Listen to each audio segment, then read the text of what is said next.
Big boss Malayalam season 7 അനീഷിന്റെ പ്രണയം 100% ഡ്രാമയാണെന്ന് വീണ്ടും വീണ്ടും തെളിയിച്ചുകൊണ്ടിരിക്കുവാണ്. കാരണം ഇഷ്ടമാണെന്ന് അനുവിന്റെ അടുത്ത് പോയി പറഞ്ഞത് അനീഷ് ഇപ്പോഴും വാമ്പൊത്തി ഇരിക്കുന്ന കാഴ്ചയാണ് കാണുന്നത്. വീടിനകത്ത് കയറി വന്നിരിക്കുന്ന ആൾക്കാരെല്ലാം ആദ്യം തന്നെ എടുത്തിട്ടുന്നത് നമ്മുടെ അനീഷ് വിഷയമായിരുന്നേ. അതിൽ അവർ പറയുന്നുണ്ടായിരുന്നു അനുമോള് കയ്യും കലാശവും ഒക്കെ കാണിച്ചിട്ട് അനീഷിനെ പറ്റിച്ചു എന്നൊക്കെ.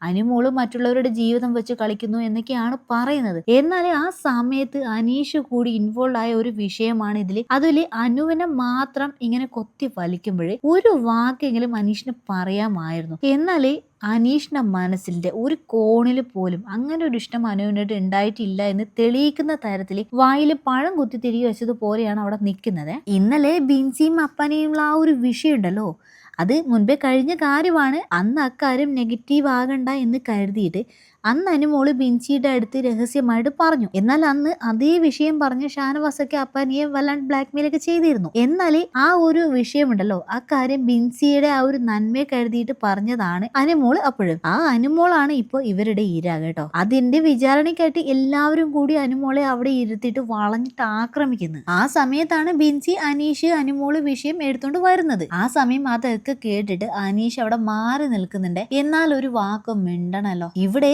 അനീഷ് ഒരു മൈൻഡ് ഗെയിമർ ആണ് എന്ന് നമ്മുടെ ഏഷ്യാനെറ്റ് തന്നെ പറഞ്ഞു കഴിഞ്ഞു. ശരിയാണ്, നല്ല ഒന്നാം തരം ഗെയിമർ തന്നെയാണ് അനീഷ്. ഇവിടെ മാന്യനായ, കർഷകനായ, സാധാരണക്കാരൻ എന്ന ആ എല്ലാ ഗുണഗണങ്ങളുള്ള ഒരു ഗെയിമറെ അനീഷ് തിരികൊളുത്തിയ ആ ഒരു പ്രണയപ്പടക്കം ഉണ്ടല്ലോ, ഇപ്പോഴും അവിടെ കിടന്ന് ഇങ്ങനെ പൊട്ടിക്കൊണ്ടിരിക്കുന്നുണ്ട്. എന്നാൽ അതിന്റെ ഒരു കനല് പോലും തെറിക്കാതെ അങ്ങനെ നോക്കി മാറിയിരിക്കുന്ന അനീഷിനെയാണ് ഇപ്പോഴും കാണാൻ പറ്റുന്നത്. ഇവിടെ അനീഷ് മോശക്കാരനാണെന്നോ അങ്ങനെയൊന്നും അല്ല പറയുന്നത്. അനീഷ് നല്ലൊരു മനുഷ്യൻ തന്നെയാണ്. പക്ഷെ ഈ ഒരു വിഷയത്തിൽ അനീഷ് പ്രതികരിക്കാതിരിക്കുന്നത് അത് വളരെ മോശമായിപ്പോയി.